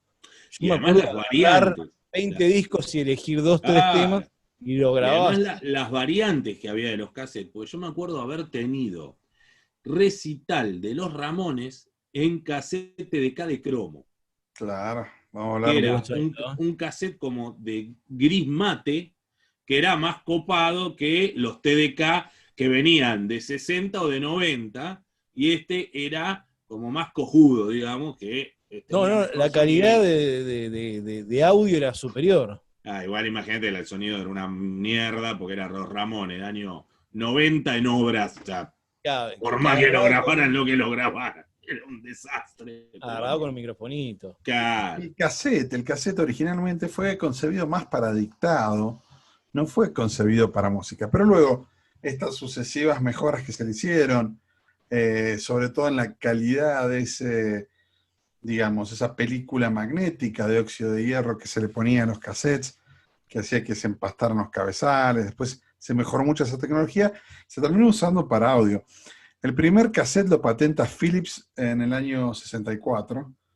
En el año 65 empiezan a producirse los primeros cassettes vírgenes, o sea, que no tenían contenido, con lo cual ese es el nacimiento de la piratería en el año 65, la piratería musical. Y empiezan, digamos, en la década del 70 y la década del 80 no tuvo competidores. Digamos, estaba el vinilo con las limitaciones de, por un lado, no poderse grabar, y por otro lado, que también era relativamente delicado. Y el cassette genera algo que es fantástico, que la empresa Sony lo capitaliza con su primer Walkman, o sea, con el primer aparato que vos podías llevar tu música, así como la Spica te permitía llevar la primera radio a tu lugar, esto te permitía grabar tu música y llevarla, ¿no? Entonces, pero aparte, el nivel de diversificación de la utilización del cassette era genial. Yo tengo como 4 momentos de cassette en la vida que son increíbles, que el primero probablemente, no solo mío, sino familiar, es que mi mamá había regalado un cuadradito así que se podía grabar y tenía un solo botón que impulsaba una perilla para adelante y para atrás y el play y el stop, ¿sí? Y era como una especie de grabador portátil, precisamente con la idea de llevarlo a una facultad para las clases. Claro. El segundo momento es cuando encuentro de un tío mío de la facultad un grabador, pero de periodista, los chiquititos así. Hermoso. Casetitos re chiquititos. Sí. que también lo llevaba para hacer grabaciones. Tenía un amigo que era muy malo tocando la batería, tenía una banda, lo llevamos para piratear esos conciertos que eran horribles, ¿viste? Pero lo volvíamos a escuchar, lo cual era una cosa impensada para un concierto de ese momento, era muy bueno. El tercer momento para mí es el tema de dejar el magazine en el auto y tener un estéreo con pasacassette. El pasacassette permitió la música en el auto también. Sí, claro. Es fundacional para eso. Y el último ya de hecho, doble casetera, ¿no? De hecho, durante mucho tiempo había autos que todavía no traían se compraba para poner compact disc. Entonces, ¿qué había? Un adaptador que vos tenías que era un cassette. De ese cassette salía un cable y eso se enchufaba o en un Discman o en el celular y se metía en el pasacassette del auto. Entonces eso transmitía la música aunque vos no tuvieras un Discman en el auto. No, pero aparte, mi papá tenía Falcon y era de esas radios AM que agarraban las perillas esas de este tamaño. Unas perillas redondas. Y el pasa magazine, que el magazine era un cartucho, ¿no es cierto? Sí. Que tenía cinta dentro, Adri, sí. Tenía cinta, era la misma tecnología que el cassette, pero no tuvo mucho éxito. Yo lo veía parecido a los cartuchos de Atari. Casi exclusivamente para estéreos automovilísticos en los Estados Unidos, y luego el cassette se lo comió completamente, ¿no? Claro. Exactamente. Esos guardacassettes que uno llevaba para los viajes. Sí. Bueno, antes mencionaron, o Pompi creo que lo mencionó, el tema de los cassettes en el dataset para usar los juegos en la Commodore 64. Exacto. Yo me acuerdo ir a una galería a la vuelta de lo de mis viejos, vos llevabas el dataset, que yo qué historia, con el cassette, y te grababas los juegos, que había una carpeta donde estaban todos los juegos anotados, y el tipo te decía, bueno, estas son las novedades, y me acuerdo que estaba, no sé, el Wonder Boy, el Double Dragon, y había algunos que te decían, no, ese todavía no vino, pero va a venir dentro de un tiempo, porque además uno volvía de la costa y quería jugar a todo lo que había jugado. Claro, todo lo que había jugado claro, y te decía, no, flaco, todo esto no está todavía. Bueno, yo tenía el programa para grabar, funcionaba de una manera muy interesante, Adri. Ponías el dataset, cargaba en memoria el juego, ponías el nuevo cassette o el nuevo dataset directamente y grababas el juego. O sea, lo subía a una memoria, lo dejaba ahí y después lo descargaba de vuelta. Mirá, no sabía. Era increíble. Sí, por eso digo, el cassette revolucionó en muchos sentidos. Te permitía grabar de la radio, sobreescribir. No había ningún problema, no tenías archivos, era digital, 100% analógico. Los centros musicales, ¿no es cierto? Esa cosa, tocadisco y un doble casetera abajo. Claro. Increíble. Claro, porque era la doble casetera, la radio y el tocadisco. No, y es que aparte también, a partir del doble casetera, podemos decir que la piedra fundacional de la tecnología que hoy ostenta Spotify, ¿sí?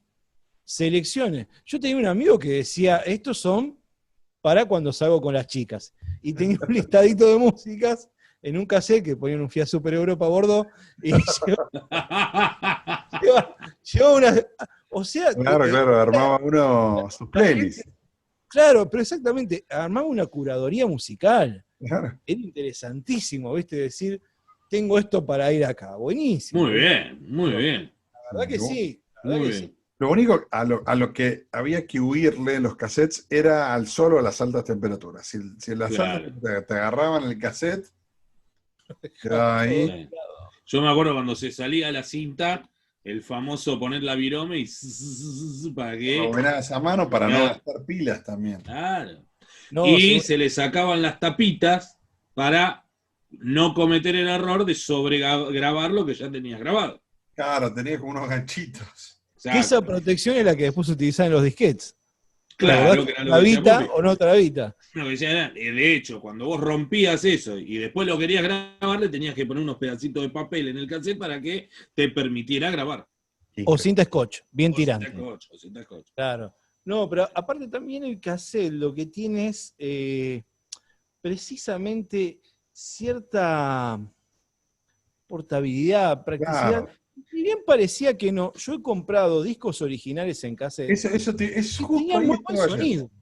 Justo eso estaba yendo.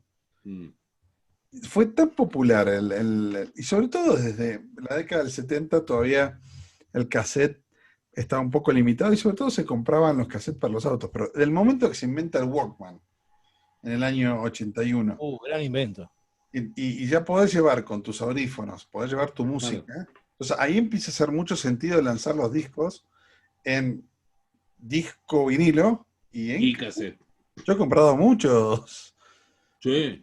Yo me acuerdo cassette de Depeche Mode en su época. Entonces.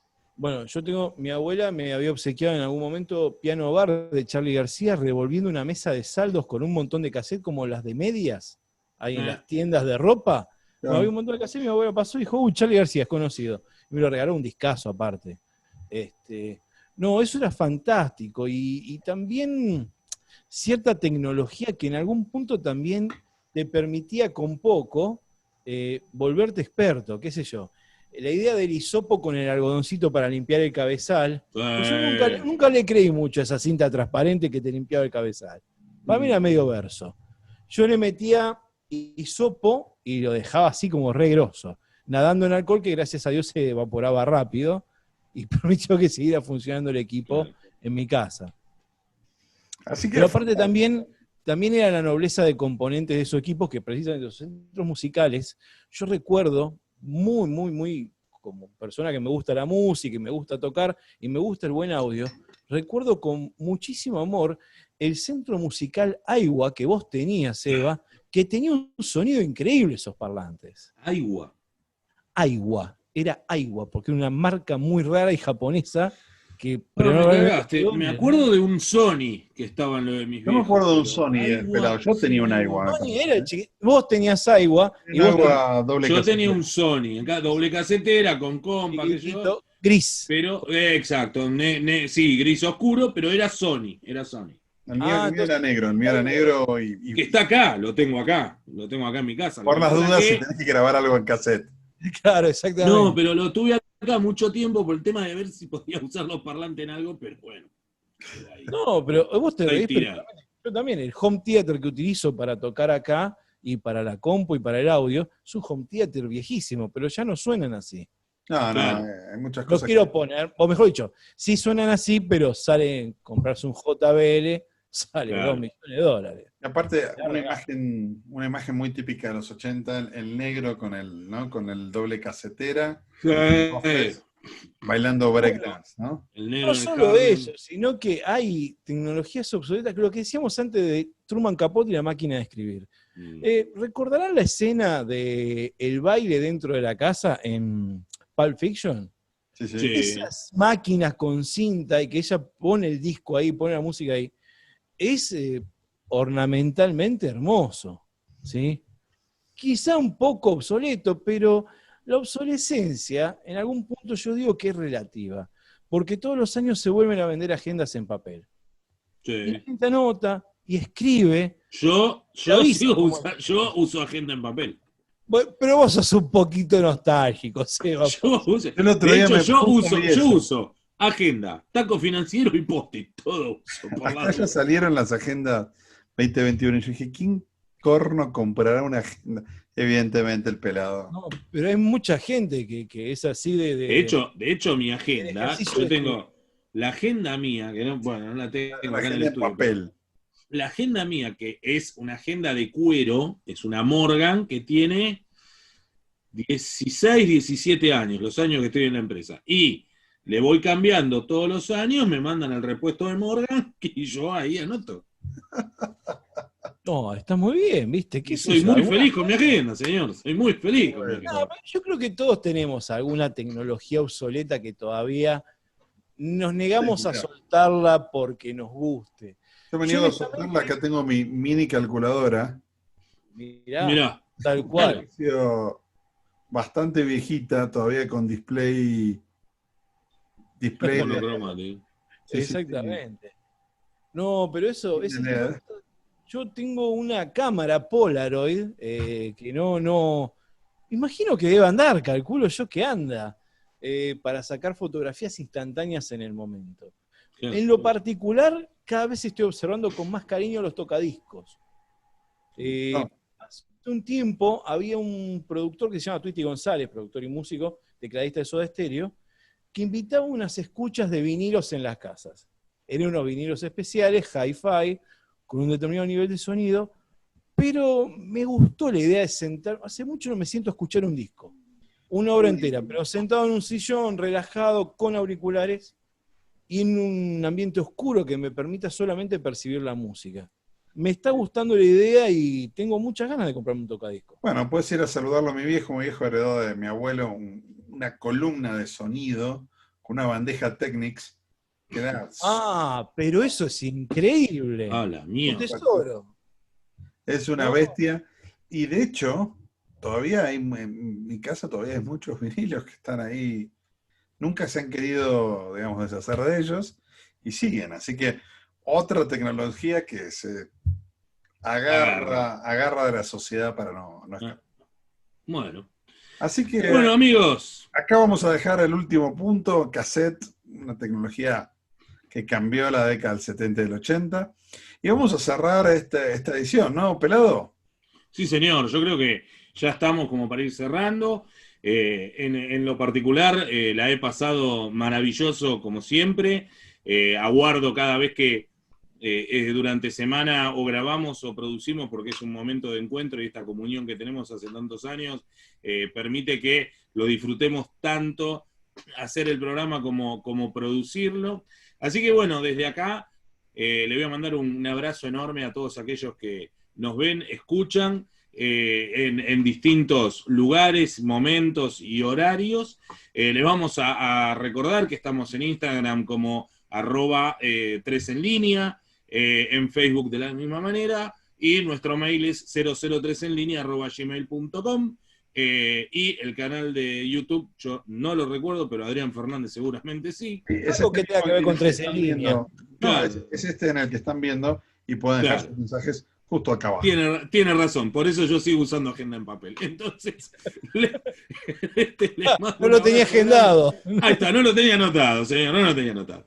Y le voy a mandar un abrazo muy grande a mis amigos, a Pompi en Misiones y al gordito Adrián Fernández en México. Les mando un beso muy, muy grande desde acá, desde Buenos Aires. La verdad que sí, una hermosa comunión. Ya estamos cometiendo capítulo a capítulo un 5% menos de errores. Vamos mejorando. O no los notamos. No, hoy le pegué un hermoso trompazo al micrófono que quedó fantástico en un momento. Pero bueno, son cosas que pasan de la tecnología. Son cosas que pasan. Un momento muy grato, muy, muy, muy divertido, muy entretenido. Y nosotros, imagínense que nosotros 1 hora antes de grabar esto ya estamos charlando. Claro. O sea, las pavadas, o sea, estamos hace 3 horas que estamos charlando y 1 hora grabando. Así que bueno, eso es lo la mejor. verdad que es un momento feliz, ¿no es cierto, Adri? Así es, entonces yo también me despido desde acá de la Ciudad de México. Un saludo gigante para todos. Espero que la hayan pasado tan bien como nosotros la estamos pasando. Y hasta dentro de una semana, 15 días, que salga el próximo capítulo de 3 en línea. No se olviden de darle like, no se olviden de suscribirse a nuestro canal y nos vemos la próxima. Hasta luego. Chao.